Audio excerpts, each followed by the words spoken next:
أعوذ بالله من الشيطان الرجيم بسم الله الرحمن الرحيم السلام عليكم ورحمة الله وبركاته amatendo ga Allah subhanahu wa ta'ala sallallahu alaihi wasallam mirembe kumbaka Muhammad sallallahu alaihi wasallam namwali mwaganje Sheikh waffe tubakunga mwenna twegattako omulundi guno nga twaniriza omulimu wa umma musomesa w'Obusiraamu n'abatali Basiraamu. Motivation speaker Mufti Menk alabikidde mu nsi ennyingi wabula ensi eyakamwanirizaako ekitoloto mu Uganda mu nsi yonna. Menk abamumanyi mu nsi ez'enjawulo ebisaawe ebitula ne bikubako ne bagana abantu okuyingira. Mbakunga mwenna tujje tulabe Mufti Menk okuli ebigambo byayogera. Alina abantu bazizzaamu obulamu bukyuka nga bawa obujulizi bwabwe ku social media. Omugenyi mu Busiraamu aweebwa ekitiibwa nga bwali nti Mufti ngaze mu ggwanga lyaffe. Eggwanga lyaffe lino tetumanyi bulungi Mufti maanyige naye Mufti aba w'amaanyi. Mufti Menk bw'abaze nsaba tumwaniriza omulundi guno taze yekka, aze ne Sheikh Ibrahim okuva mu nsi ya Australia, aze ne Sheikh Umar okuva eddala eZimbabwe awo abamugoberera Umar musajja w'amaanyi social media, aze ne Dr. Muhammad okuva Egypt. Abo bonna bwali ba social media mbasaba tujje tubawulireko ennimi yaabwe. Menk si yagenda osomesa yekka. Ibrahim abamugoberera mumumanyi byayogera. Muhammad ow'Egypt mumumanyi byayogera. Sheikh Muhammad Sheikh Muhammad ne wa Ibrahim saba tubeere nga tubaawo inshallah bali ku Freedom Square makerere inshallah ta'ala byagamba man kharaja bi talab al-ilm fa huwa fi sabilillah. Omuntu singa afuna ennyumba n'agenda ng'ageze kulonda kumanya abali ku ya Allah subhanahu wa ta'ala. Wakati nga tuyingira Ramadan gubeera omulimu gwo ogusoose wakati ng'oyingira Ramadan okutulako ewokumanyi n'osoma. Abawali mu bangi ojja bawulira nga boogera buli wali ekirungi wabeerawo ebizibu, buli woolaba ewali ensonga erimu eddiini tewasobola kubaawo agikuba. Buli wokola ekintu ne wabaawo n'obwakugambako manya byokola bifu. Nsaba tubeere wamu, mulimu abawalimu abalimu abatalina mpisa bulungi naye tubagumire ekyagatambule nabo. Abo twabamanyiira babeera mu kucyankalanya buli ddakiika. Nsaba tutambule, abasobola okutambula naffe tutambule inshallah. Bw'oba owulira nga tosobole kibeere Sheikh, tolemesa mulala. Omuntu ayinza okuba alina kyagenda okuyiga kimwongereko ku ddiini ye. Bita era nakowoola bannayuganda mwenna okusingira ddala abo Allah subhanahu wa ta'ala batuwadde busobozi bugula tiketi abatasobole kubeera ku Serena tubeere Makerere. Ejuma tukisaalire wamu. Waliwo atajasobola kubeera ku Serena nga sente za tiketi tazirina wali wabwereere. Ekyokubiri ekiriwo n'ekyemisana tujja kirya awali mulide kimanyiddwa nti fe ababanoonya okubasomako irimu olwaleero abawali tebalina ennyonyi bajje batusomesa irimu. Kinaalabika kiky'omusajja okutuula kayite mimbali okuyingira emimbali nga muzikiti temulimu muntu anaayimirira atya ku fulo okwogera ebigambo nga toliiwo. Nsaba Allah subhanahu wa ta'ala irimu gyetugenda okusoma Allah subhanahu wa ta'ala abeere ng'agifuula eneetugattako ereme kubanga etukendeezaako. Allah taasa fitina eyinza olwa mu bintu bino n'obuzibu n'obuyinza okujja. Nsaba Allah subhanahu wa ta'ala tusenganye nga tuli balamu. Allah ag'obulamu zolubawo nga tugenda Makerere ndowooza ng'erirawo enaayimirira. السلام عليكم ورحمة الله وبركاته. أعوذ بالله من الشيطان الرجيم بسم الله الرحمن الرحيم الحمد لله ثم الصلاة والسلام على رسول الله صلى الله عليه وسلم. قال الله تعالى قل هل يستوي الذين يعلمون والذين لا يعلمون. All praise and gratitude is due to Allah subhanahu wa ta'ala, the most gracious and the most merciful.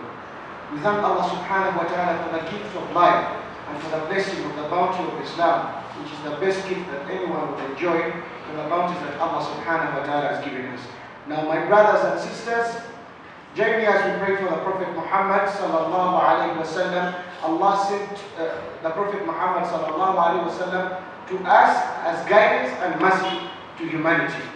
Now my brothers and sisters, I'm thrilled to be reporting and calling you to come and join us as we welcome our renowned scholar, Mufti Menk. He's not just a scholar, but also a motivational speaker. I want to quote Mufti Menk was once asked in his interviews why he teaches the way he teaches and why he makes jokes when he's teaching. And he said that scholars have to be seen as people who are inspiring others. Now we get a problem that when we sit to the microphone, we are just yelling to these people who are coming to listen to us. We are just backing to them. We are just abusing each other. Now Mufti Menk is changing the trend, and he said, don't you think we have to use a rather peaceful approach and remember what Allah subhanahu wa ta'ala said in the Quran? وَلَوْ كُنْتَ فَضًّا غَلِيظَ الْقَلْبِ. If you are harsh-hearted and hard, people would have run away from you. So therefore, I think we have to take this opportunity and chance to go and listen to what Mufti Menk has for us. And I know we are going to be excited to get such beautiful insights from Mufti Menk. Now on 8th, we are going to be at Makerere Rugby Grounds, and we are going to be welcoming Mufti Menk. It's going to be an open lecture. Everybody can come, there is lunch for you. Let us just keep time and we meet this renowned scholar. And on 9th, it's going to be a bit special. That is for the corporate society. And those who say that, I think I would not make it on 8th, but I think I'll do it on 9th. So in Serena Hotel, Kampala, Serena Hotel, we shall be having Mufti Menk, and grab the tickets from the numbers you see on your screen. Inshallah, you get your ticket because the tickets are there, but the earlier, the better. Now I want to conclude my words by saying that scholars are the custodians of knowledge. I don't want you people to say that Mufti Menk is coming to Uganda, he is special or what. All sheikhs are going to be there. Mufti Menk is just going to come here to bless us with his visit. I know a guest is always a guest, and it is an act of kindness, and it is an act of faith to welcome a guest very well. So I will call all Ugandans everywhere in Uganda to come and join us on 8th at Makerere Rugby Grounds, and on 9th at Kampala Serena Hotel. It is big events, wedding travels, Muslim channel, NBS, Salam TV, Thrive Islam Media, and other companies, iPhone Uganda, iPhone Soy Uganda, and very many other companies. We're going to enjoy, inshallah. Come on, come all, cheer. Assalamu alaikum.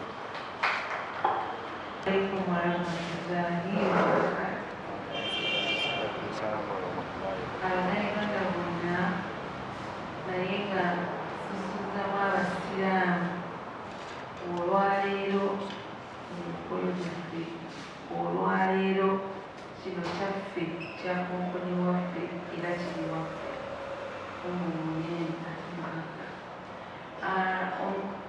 omugenyi waffe ali mukuba ab'endabiro okujja e Uganda okusinkana ku basiraamu n'eggwanga lyonna okutwaliza wamu, naye nga ffe abategesi tubawa assurance ng'Abannayuganda nti security eri gulugulu, abayiseko e Makerere basobola okukugamba nti embeera ekyuse ey'e Makerere, enteekateeka zigenda mu maaso e Makerere ne ku Kampala Serena.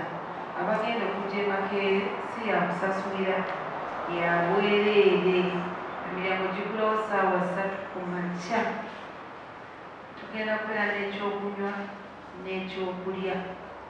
Eno si disiko oba si nti omwana muleke ewaka, tuleete abaana abavubuka abakubanga olunaku olwasiba kusoma, bajje bawulirize ekigambo, bajje bawulirize omuntu atugattako ku ddiini. Kubanga omulembe gw'abavubuka ennaku zino tuwabye nnyo, naye bwe tukulya bamasheyi bonna ng'emubalaba nti batudde ne bateekako ettaffaali tuwulira ekigambo nti eddiini tulina kweyisa bweti, tulina kwogera n'abantu bwe bati, tulina okukola bwe tuti, kitugattako mu ddiini ne mu neeyisa yaffe. Ate nga kyekirese ne Mufti Menk e Kampala. Kati mbadde nkobola Bannayuganda mwenna gye muli, naddala Abasiraamu ak'ensusu n'omukolo gwaffe. Tulina otegeeza eggwanga nti Obusiraamu buli kimu, Obusiraamu bussa kimu, Obusiraamu ly'eddiini.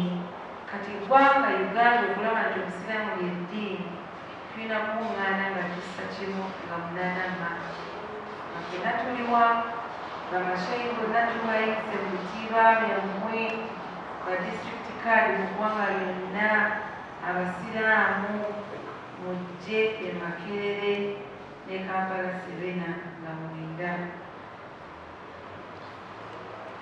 Naye Makerere Serena nga masheyi bonna mu Uganda tulina mulina kaadi zammwe ez'enjawulo kubanga guno omukolo gwammwe oli ajja sheeyi munnammwe waddeyo mufti naye nga ffenna tulikyuka kijja kulabika bulungi nga sheeyi wonna mu Uganda muteeseko jjubba zammwe nga mutuwa takbiiri mbaniriza mwenna Makerere ne Serena. Omukolo guno gw'abakyala tobola big events yagyekubamu nti Mufti azze ku lunaku lw'abakyala. Abakyala mwenna tulina okulaga nti abakyala bebasinga population mu Uganda nga 8. Mujje tubeerewo ebyokulya gyebiri ebyokunywa gyebiri amataali juma tugisaalira awo nga Mufti yagikulembera insha Allah magala. Assalamu alaikum warahmatullahi wabarakatuh.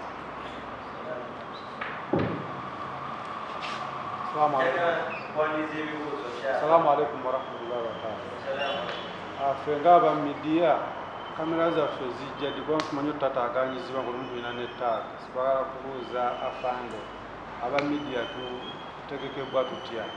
Aba media tutegeze ntegeka mwamifaadi agenda kuwattaano Bannayuganda bonna omuntu anoomye okuyiga talina gwatasoma saba mberedde omuntu anoomye okuyiga talina gwatakola ki gwatasomaako buli muntu yenna asomwako okumanya buli omu asomwako kituuka ne ku ddaala nga ne sheitaani asomwako sheitaani bitumanya asinga okuva mu byakola ki asomwako hadithi emanyikiddwa obulungi sayidina Abu Huraira radiyallahu tabaraka wa taala anhu yasoma ku hadithu sheitaani n'amuggyako ebituufu wakati mukuba sheitaani neeri era Nabi Muhammad sallallahu alaihi wasallam woyo yakakasa n'agamba nti swadaka wa muwakadhu leero ayogedde mazima nawadde nti muki nawadde nti mulimba kale wabanga Nabi Muhammad sallallahu alaihi wasallam yakakasa n'agamba nti sheitaani eyogedde mazima nawadde nti nnimba nsuubira nti Mufti Menk otamanyi nkulimba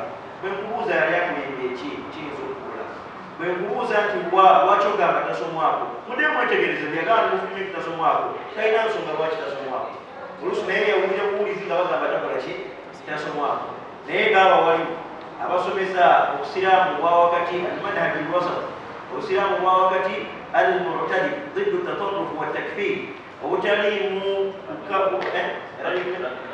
radicalization obutaliimu kukafuwaza abantu obutaliimu obusiraamu obwa wakati Nabi Muhammad sallallahu alaihi wasallam bwe yatulekako nzize kakasa abantu nti yensomesa yasomesa abantu lubeerera tokafuwaza munno tovuma munno tuwangale nga tuli muntu omu byonna ensomesa ekwanaganako bwetyo huwa ma yad'u ilayhi sheikhuna wa mufti diyar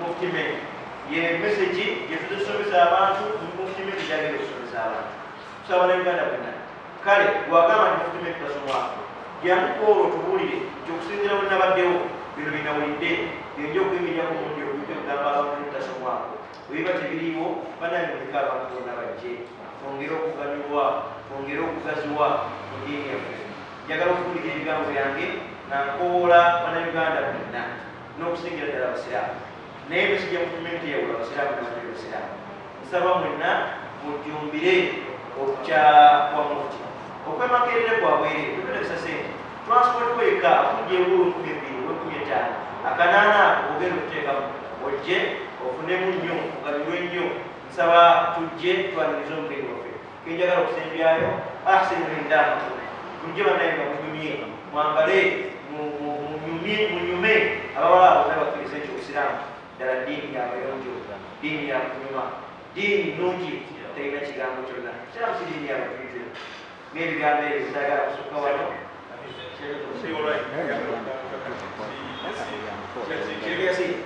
njagala kufundikira ebigambo byange sigenda kusukka wano njagala kusaba kinyasiinyi ono akayisawo akayisa okudakike bwamala ate era atubulidwayo njagala olwalo ate obwashira kubazanyene emanyaga assalamu alaikum warahmatullahi wabarakatuh.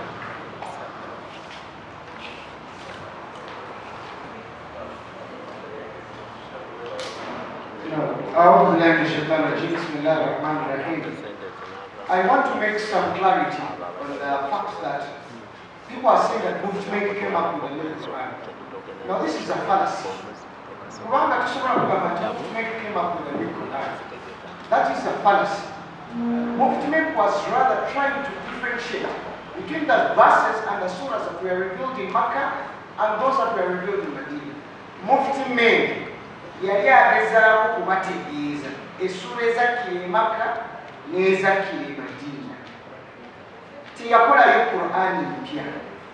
Mubadde ku social media oli ava eri mu bbanga tategedde na kutegeera. That is what we have, the problem we are having. Ebbanga lwaki bagamba Abasiraamu tebasomye? Because we do not make research. Tubuukira bubuukizi. So let us first make research. What kind of Quran are they saying? What is the Quran? What is the transliteration? And what is the translation of the Quran? To be honest, when you see that Mufti Menk has come up with a new Quran, it is a fallacy. It is a fallacy. Tekiina okumutuula magulu. Kitegeeza nti naffe abasomera ebirala ekiri n'amasomero amala extricts endala. Bwe twali tusoma ulumul Quran, twali tusoma Quran mpya. Baali bagezaako okututangaliza. Zino essura zakkira Makka, zino essura zakkira Madina. Therefore, I want to make it clear to the whole world, basically from Uganda, that Mufti Menk did not come up with a new Quran.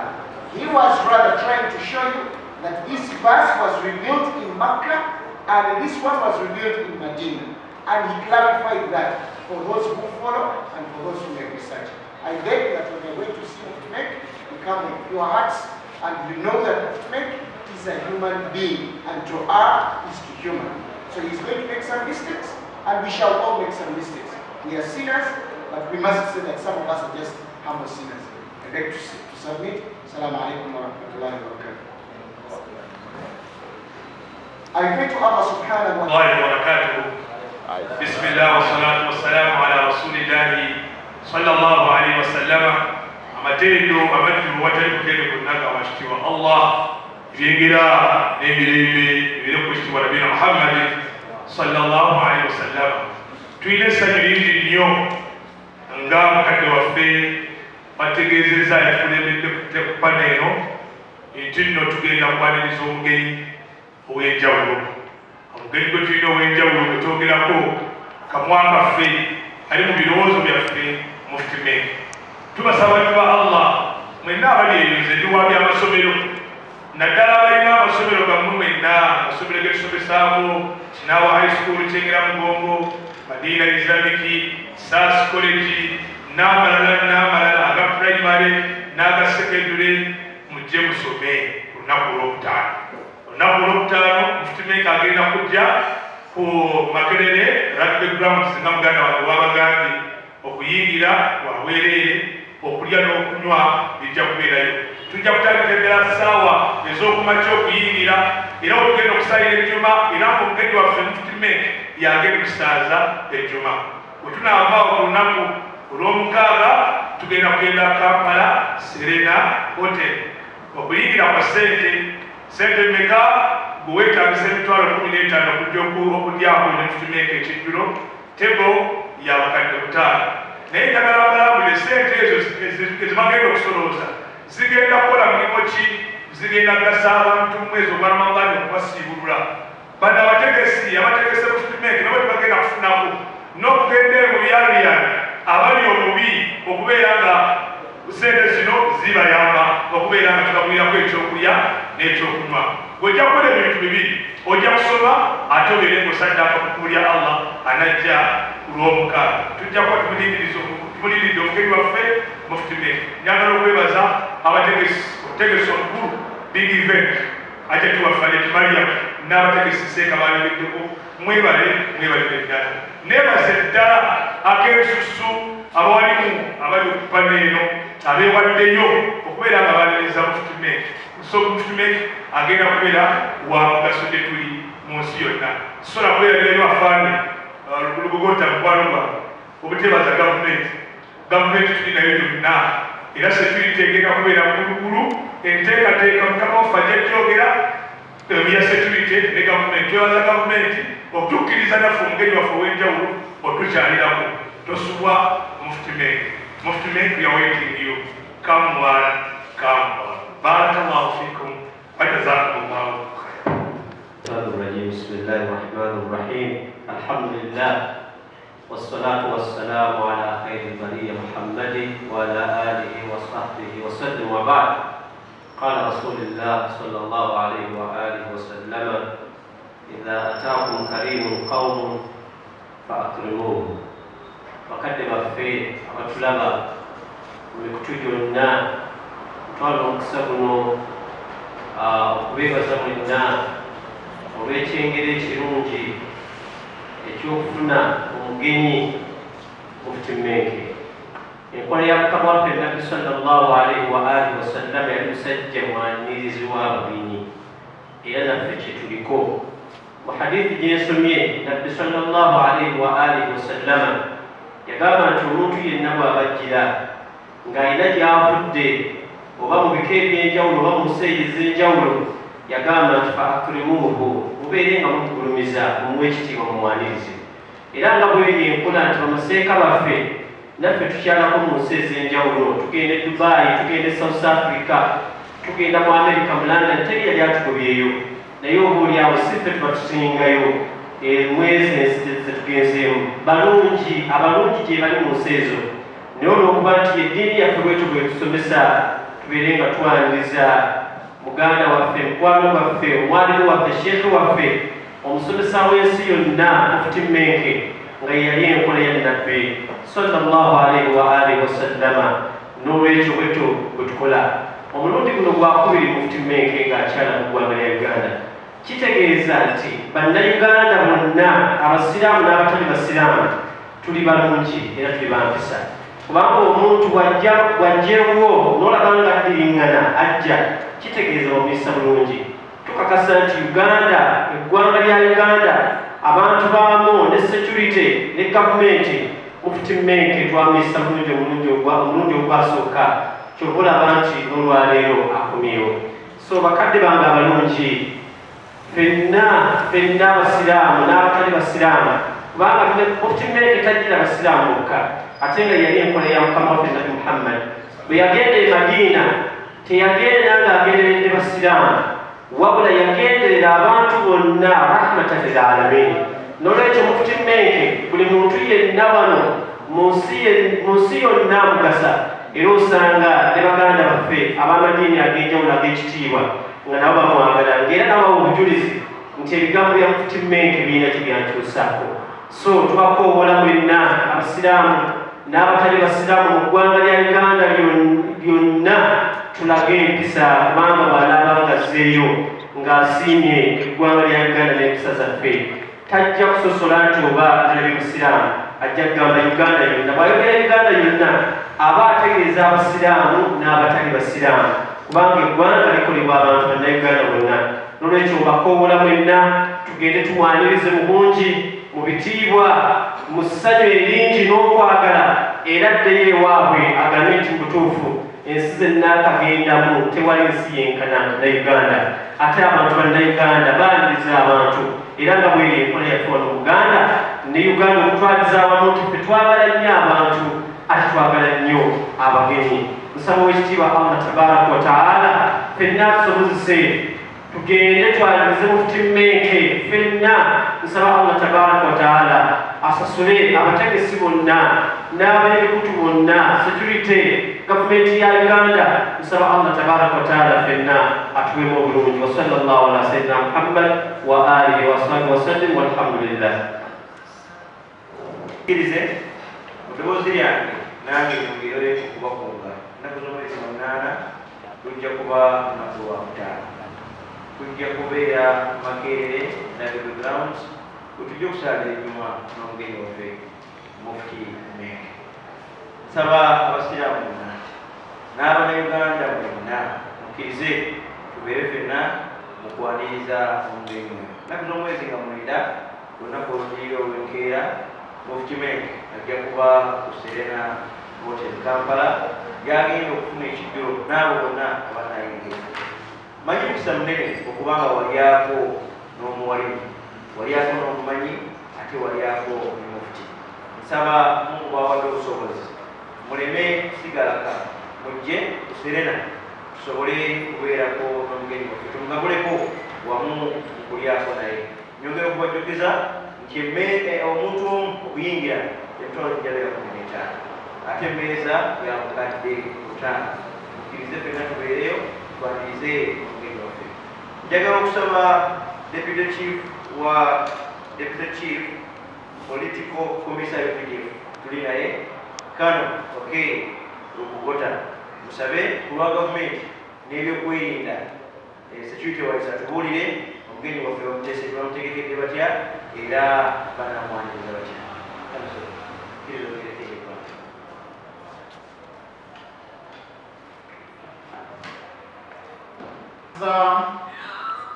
abaturaba n'abatuulikiza mwenna, nze Kano Kookie Kugota, Deputy Chief Political Commissar wa UPDF, ate nzije n'obubaka obubalamusa okuva eri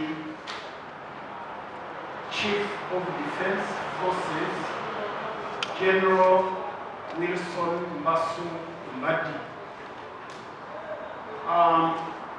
Bakama bange bakitange mu ddiini, mwebale nnyo okuorganizinga okukunga abantu okujja ku lukungaana luno olukulu olunaaleerako omugenyi omukulu Mufti Menk gwe tuteekamu ekitiibwa ffe mu UPDF ku lwa message, ku lw'ebigambo, ku lwa kutuba ze ennungi ez'omugaso eri abantu bonna, abasiraamu n'abatali basiraamu. Nga nze siri musiraamu naye tujja kubeerayo, ate n'abamajje baffe bagenda kubeerayo. Lwaki? Kubanga Mufti Menk message ye eri universal. Kyetujjagalira mu UPDF ewagira abantu okukola okufuna obugagga ebyenfuna. So Mufti Menk enjogera ze ne message ye eyambye abantu bangi okufuna ebirowoozo ebirungi ebirungamu ebibayambye okubeera n'obulamu obweyagaza, obulamu obw'obuwanguzi. Ate abantu bwe babeera n'obulamu obweyagaza ate obulamu obw'obuwanguzi, tebasobola kulimbalimbirwa abantu ababbaaya, abakozi b'ebikolwa ebibi, abatujju. So ffe nga abalwanyisa ebikolwa by'obutujju ebiyingiddwamu abantu ab'eddiini zonna, abakristaayo, abakristu n'abasiraamu bonna bali kulimbalimbirwa. So kyetuva tukunga buli muntu yenna ajje aganyulwe mu kunyumya, mu luboozi, mu kwogera kwa Mufti Menk. Ffe nga abakuumi b'eddembe tukakasa nti eddembe n'obulinzi n'obukuumi buli gguluggulu. Security eri gguluggulu. Military police ejja kubanga eyamba police wamu n'ebibiina ebikuuma ddembe okulaba nti waliko good tight security. So in English, I bring salutations from the Chief of the Defence Forces of the UPDF. UPDF is standing together with the Suraya and the big events and the religious leaders who are here, who are organizing the visit and the program of Mufti Menk. And we are calling upon all Ugandans, regardless of their religious beliefs, their faith, to come, because the message of Mufti Menk is universal and it helps people to liberate their minds so that they participate in socio-economic transformation processes and wealth creation. It also thus enables people to be hardened against violent extremist organizations. And in the approach of government and the UPDF of sensitizing people against radicalization and violent extremism by using an approach of the whole of society and the whole of government approach. In that vein, we are supporting the event. We thank you and we call upon the members of the public to be there at Makerere on 8th. Thank you very much.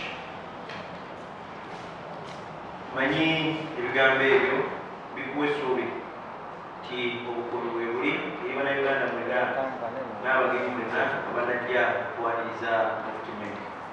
Nyongera okubajjukiza nga munaana olunaku lwetulinayo Makerere ate nga mwenda Kampala Serena Hotel. Munzikirize olw'amashayikhi bonna abaliwo wano be mulabyeko ne ku lwabo abatalabiseeko olwaleero mu kamera okulaga nti ffenna ng'abawalimu tuli bumu tetulinaamu kigambo kyonna tetwawulanga Abasiraamu ffenna eddoboozi lyaffe lyerimu. Nsabe Sheikh Batabukidde Omulangira zikusooka akulembera abawalimu bannukimu ebuda ku lw'abawalimu bonna aba Uganda ate atuse eddoboozi lye n'okukunga bannayuganda okujja okubeerawo okwaniriza omugenyi waffe.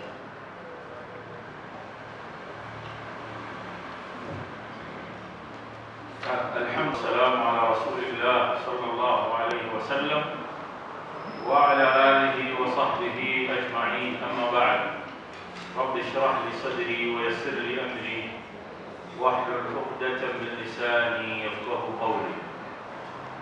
أبيتي ومنا أبيكسي amatuuga mmwe n'amaaso gammwe empewo ez'enjawulo n'ebitongole by'enjawulo mu kutuusa eddoboozi lyaffe ng'abawalimu eri bannayuganda mwenna okutwaliza awamu Abasiraamu n'abatali Basiraamu.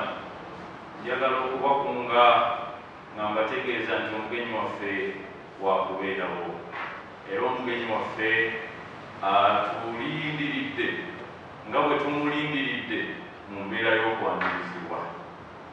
Njagala okubatwala omukisa guno okusooka okwebaza bano abaana ba big events okuba nti batukoledde omulimu munene nga tuyingira ekisiibo okukakasa nti abantu mu kisiibo bagenda kuwangaala bulungi. Omulamwa bwe tuliko olwaleero gwe gw'okubeera nti tuteekateeka omuvubuka. Omwogezi omu yagamba mu abo abaasobola okulembera ensi baaga nti bw'obanga oyagala okwonoona ensi ewatali lutalo kkiriza, bw'obanga oyagala okwonoona ensi ewatali lutalo kkiriza abaana abato mu nsi eyo abavubuka bettanira ebintu ng'omwenge, bettanira ebintu ng'obwenzi, ojja kulaba nga ensi ogimazeyo. Olwaleero ekireeta Mufti Menk kwe kukakasa nti abaana ba Uganda generations eziddako batambula mu kuzimba ensi yaabwe nga nsi etegeerekeka mu nsi yonna nti nsi nnungi. Ebigambo byogeddwa. Omusajja ono ekirungi kyalina enjiri yagitegeera, obubaka obwaweebwa Jesus yabutegeera bulungi, n'obubaka obwaweebwa Muhammad n'abutegeera bulungi. Kati bw'aba ayogera tayogera n'Abasiraamu, ayogera obubaka obw'Abasiraamu n'ayogera obubaka obwabo abatali Basiraamu, mu kukakasa nti we harmoniously live together and work towards prosperity mu bintu byonna, religiously, socially, economically, n'embeera zonna eziyinza okutambula. Abafaanana nga ffe abatuula nga twogera ebigambo by'obwakatonda tetuyinza kuwulira nti Mufti Menk ajja ne tutakolera wamu na big events kukakasa nti abantu bajja olwokutaano e Makerere nga tebagenda na kusasula okujjako okuwulira ebigambo ebigenda okubatereeza okukakasa nti bo ng'abantu batandikibwako eggwanga lino Uganda zisigale nga teri asajja munne waayo, toli wa ddiini yange, toli wa nzikiriza yange, toli wa kika kyange, toli wa ki. We harmoniously live together and we radicalize our brains towards prosperity. Ekyokubiri kyenjagala okusembyayo nakyo nti kyaffe ng'Abasiraamu okwaniriza omukulembeze, okwaniriza omuntu wa Katonda, okwaniriza omuntu afaananako nga Mufti Menk. Katonda gw'asitudde mu bangi okubeera nti ebigambo bye biwulirwa era ne bitwalibwa. Maliriza nkunga buli Munnayuganda mu sekiti gy'olimu okubaayo Makerere ne Kuserena tuwulirize ebigambo by'omugaso ensi yaffe ebangale bulungi.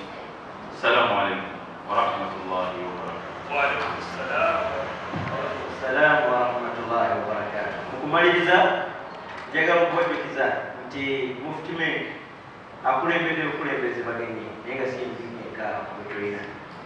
Tulina Sheikh Ibrahim omu ku bagenyi abagenda okutambula ne Mufti Menk. Tulina Sheikh Muhammad Salah agenda kutambula ne Mufti Menk. Ne bawashayikha abalala bangi manyi mujja kubaako balala. Ne bazashikaali kulw'abashayikhi bonna ab'eggwanga lyettu Uganda okuba nga tuusiza eddoboozi lyaffe gye muli, okubalaga nti abawali mu ffenna ku nsonga ya Mufti Menk tetulinamu kwawukana, tussa kimu. Era eddoboozi lyaffe gye muli kubakoowoola mwenna mujje tufune ebigambo ebiva mu Mufti Menk ebituyingiza omwezi gwa Ramadan. Yali kulana Dr. Muhammad sallallahu alaihi wasallam bwe yabanga ayingira Ramadan ng'awulira abasahaba bye balina okutambuza obulamu bwabwe. Naddala mu mwezi ogwo yenkola Mufti kitulina okutambulizaamu atubuulira ebigambo ate nga tuyingira buteebe mu mwezi gwa Ramadan. Njagala okufundikira obutuula n'abategeeza nti abawumye omutwe mu nteekateeka zino be bannaffe aba big events. Ajatumaliya mu dina yewa gwe njagala okusembyayo era bw'anaamaliriza nga nzigalawo olutuula luno inshallah. Lwaki muyita? njagala atubuulire ddala enteekateeka zaabwe ng'ababigi abakulembedde okutegeka kuno ziri zitya. Tumusuubira ddi abanayagala okumulabako one on one, tusuubira kukola tutya? Abanayagala okulyako naye tugenda kukola tutya? Ebyo byonna tuli naye ajatemerere. Njagala okubategeeza nti ebibuuzo byonna ebinajja era nabyo agenda kubyanukulira awo bwennyini kuba ebituufu okubyanukula. Bw'anaamaliriza okugera ebigambo bye ate leete omwalimu anaatuwegalawo inshallah. Siyinza kukyerabira kubajjukiza tuli ku Dynasty restaurant ennungi erina halal food ku Basiraamu mwenna. Okusaba kwabwe gye muli ate bwe muba mufunye akatuulamu okulyako obulungi okubeera ku mmere ennungi kyekifo ekituufu ekyokubeeramu. Egimere kulwa big events njagala kusaba bannayuganda bakumye nti enteekateeka nnungi era yonna igenda kutambula bulungi. Mulire ku bulungi.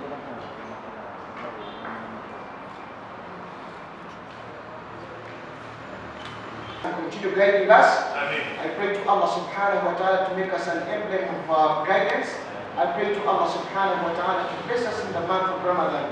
I pray to Allah subhanahu wa ta'ala for every Muslim who comes up with a good initiative, for Allah subhanahu wa ta'ala to bless it and give it felicity. I pray to Allah subhanahu wa ta'ala so that Uganda continues to flourish in Islam. I pray to Allah subhanahu wa ta'ala to bless our Mufti Menk, and Allah subhanahu wa ta'ala to cause unity in Islam. I pray to Allah subhanahu wa ta'ala to pull us out of the quicksand of disunity in Uganda, and may Allah subhanahu wa ta'ala give us unity. In the times we are lost, oh Allah subhanahu wa ta'ala guide us, and in the times we are desperate, Ya Allah subhanahu wa ta'ala give us peace and tranquility. Such Yasin, Muslim channel, Trial Islam Media, and Salam TV reporting. Salam alaikum.